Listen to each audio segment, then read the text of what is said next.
मैं हूं अनिल चौधरी और जो आज हमारा टॉपिक होने जा रहा है बहुत ही इंटरेस्टिंग टॉपिक है। हम लोग बात करने जा रहे हैं बॉडी पार्ट के अनबैलेंस्ड पार्ट पे बात करेंगे कि बहुत सारे जो बिगिनर्स होते हैं उनके बॉडी का पार्ट जो होता है अनबैलेंस्ड हो जाता है, जिसकी वजह से उनको थोड़ा सा ऐसा लगने लगता है कि ये पार्ट जो हमारा एक साइड का कमजोर है और किसी के सामने शर्ट उतारने में या बनियान उतारने में उनको थोड़ा सा हिचक होती है, तो वो शर्मों की वजह से उस चीज को नहीं करते हैं। तो एक्चुअली मैं आज मैं जो कवर करूंगा चेस्ट और बैक को कवर करूंगा और मैं आपको बता दूं कि जो स्टार्टिंग में गलतियां होती आई हैं वो सबसे ज्यादा जो गलतियां होती आई हैं वो गलतियां जो हुई हैं चेस्ट और बैक पे। एक्चुअली होता क्या है कि हम मेरे समय में भी जब मैं स्टार्ट कर रहा था या मेरे से जो 5-6 साल पहले के जो बॉडी बिल्डर थे या जिम जाने वाले जिम लवर्स थे, तो अक्सर गलतियां ये करते थे कि उस समय जो जिम्स होते थे तो बहुत बड़े जिम नहीं होते थे, 20-25 लोग मिलकर चंदा करके अपने घर पे ही या कोई ऐसी खाली प्लॉट वगैरह पे वो जिम खोल लिया करते थे, तो वहां पर वो लोग प्रैक्टिस करते थे। तो वहां पर वो लोग बेंच प्रेस को या डंबल प्रेस को या पुशअप को ही ज्यादा प्रेफरेंस देते थे, जिसकी वजह से उनका चेस्ट तो डेवलप हो जाता था लेकिन बैक दब जाती थी। तो दोस्तों हमेशा ध्यान रखिएगा कि हमें अपने पार्ट को हमेशा शुरुआत से ही बैलेंस्ड करके चलना पड़ेगा, यानी एक्सरसाइज हम लोगों को बराबर से सारे पार्ट्स की करनी है और तभी आपको इसके अच्छे रिजल्ट्स देखने को मिलेंगे।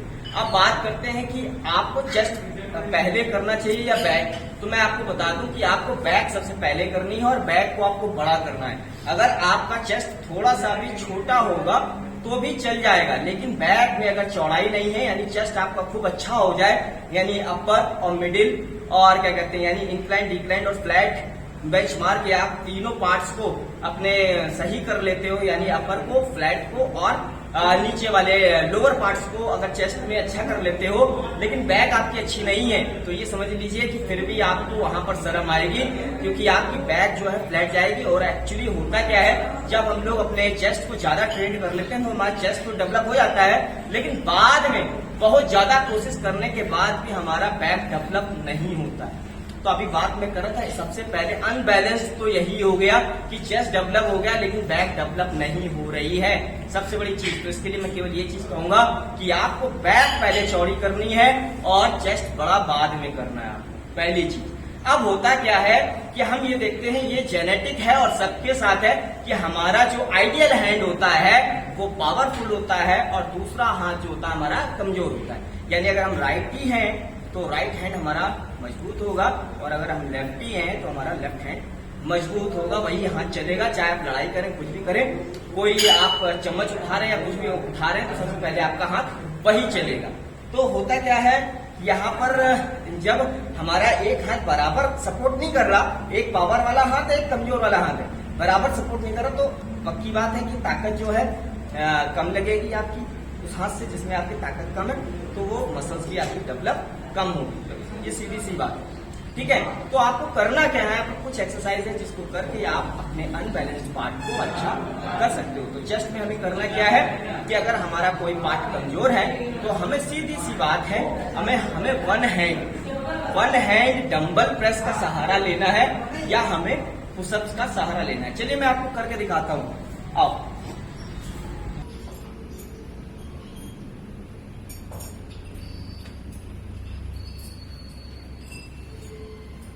ये बेंच है यहाँ पे और हमारा लेफ्ट हैंड कमजोर है। जैसे मैं राइटी हूँ तो मेरे साथ जो प्रॉब्लम शुरुआत हुई लेफ्ट हैंड में हुई थी, लेकिन उस समय मेरी 12-13 साल की उम्र रही होगी, तो मैं इस चीज को समझ चुका था कि मेरे हाथ की पावर कम है, तो मैंने अपने लेफ्ट हैंड को अपने राइट हैंड से ज्यादा पावरफुल बनाया। क्योंकि होता क्या था, जब लोग डंबल मारते थे बाइसेप से तो इससे तो 20 रेपिटेशन आ गए, इससे 10 में ही पूरी हवा निकल जाती थी। यही चीज सेम बेंच प्रेस वगैरह में भी थी, तो मैंने क्या किया, उसको कवर करने की कोशिश की और सही किया।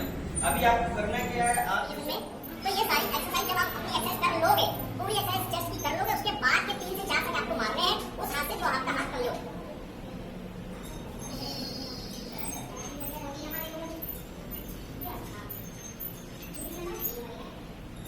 तो ये जो था सबसे अच्छा तरीका है आपको अपने चेस्ट को सही करने का।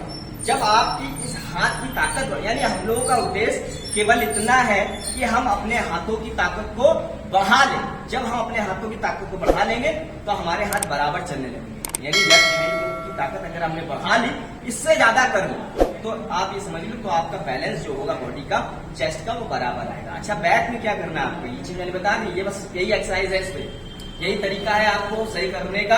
आपको हर कीमत में अपने उस हाथ की ताकत बढ़ानी है जो कमजोर है। अभी बैक में क्या करना है, बैक में देखिए कुछ एक्सरसाइज जब हम लोग बैक करते हैं, और बैक करने के बाद होता क्या है, पता चला मैं ऐसे खड़ा हूँ, इस तरीके से खड़ा हूँ, तो आप भी खड़े हो गए, आप में मसल्स मास कम है, बिगनर्स में मसल्स मास कम है। जब ऐसे खड़े हो रहे हैं तो देख क्या रहे हैं कि एक तो बिल्कुल अच्छा निकल के आ रहा है, लेकिन दूसरे में उतना पंप या उतना उठाव नहीं आ रहा। रीजन यही है कि ताकत बराबर नहीं लग रही है। अभी करना क्या है, आपको कोशिश ये करनी है कि आपको इस तरीके से, अगर आप नहीं भी कर पाओगे तो आप ऐसे करके लटकिए, ऐसे करके आपको लटकना है, ऐसे लटकना है। चलिए, अगर आप कर पा रहे हो तो आपको कोशिश ये करनी है, जब लेफ्ट हैंड आपका, ये लेफ्ट वाला कमजोर है बैक, तो इस तरीके से आपको ऐसे पुल अप मार रहे हैं,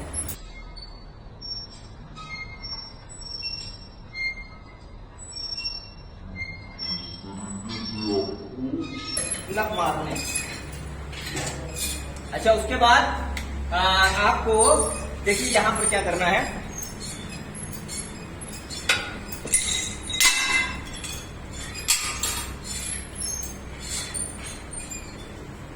केबल से पुल ओवर करनी है आपको, ऐसे झुक करके।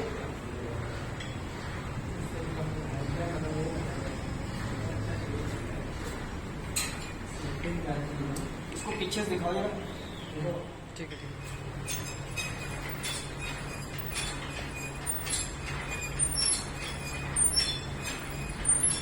इस तरीके से आपको एक एक्सरसाइज हो गई, एक की हो गई, और एक आपको पुल ओवर करनी है सेम बेंच में। ये भी एक हथियार है हम लोगों का। सीधे सीधे टारगेट ये है कि हमें अपने उस हाथ की ताकत को बढ़ाना है जो कमजोर है। अगर आपने ऐसा कर लिया तो आप अपने अनबैलेंस्ड पार्ट को बड़े आसानी से कुछ समय बाद बिल्कुल सही कर लेंगे। आपको पता लग जाएगा कि आपके हाथ बराबर चलने लगे। जब आप डंबल प्रेस या बाइसेप वगैरह कुछ भी मार रहे हो या ये कर रहे हो, तो आपको पता लग जाएगा कि आपके हाथ बराबर चलने लगे। अब इसमें क्या करना है, सेम फुल ओवर करना है उसी हाथ से जो आपका कमजोर है।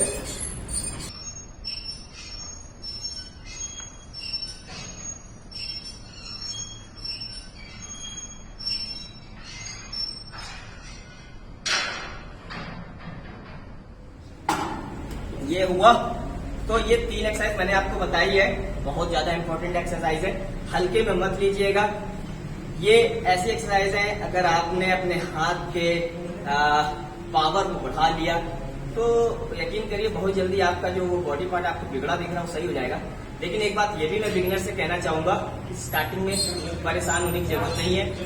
उनका मसल्स मास कम होता है बॉडी का, तो उनको ज्यादा ऐसा लगता है। लेकिन जैसे जैसे हम लोग ग्रो करते हैं, बड़े होते हैं, यानी साइज बढ़ता है, वेट बढ़ता है, तो ये जो पार्ट है वो सही होने लगता है।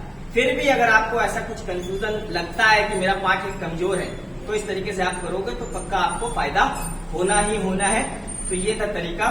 और मैं बताना चाहूंगा बिजनेस के लिए कि हमेशा जब भी बैक को पहले करना है, आपको बैक पहले बड़ी करनी है। मैंने बहुत ज्यादा कमियां देखी हैं, लोगों ने स्टार्टिंग में चेस्ट किया, चेस्ट बहुत अच्छा हो गया, बहुत अच्छा, मतलब बहुत अच्छा हो गया, ठीक है। लेकिन जब उनसे मैंने कहा बैक पोज दो, तो बैक बिल्कुल फ्लैट जा रहा था, बिल्कुल फ्लैट। यानी किसी तरीके से चौड़ाई ऐसी चीज है कि आप जब शर्ट पहनते हो या टी शर्ट पहनते हो तो यार लुक आता है, V shape, we taper body आपका शेप आता है, तो वो देखने में बहुत अच्छी लगती है।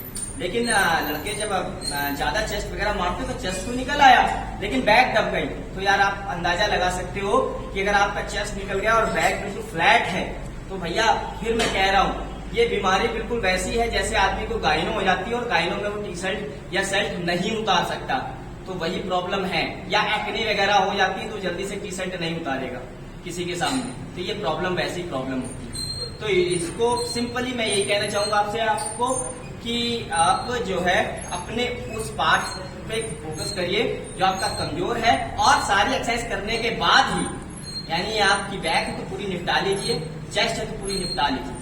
उसके बाद आपको 4 से 5 सेट उस तरफ उस हाथ के मारने हैं। अब दम रह जाए या न रह जाए, थोड़ा सा रेस्ट कर लीजिए।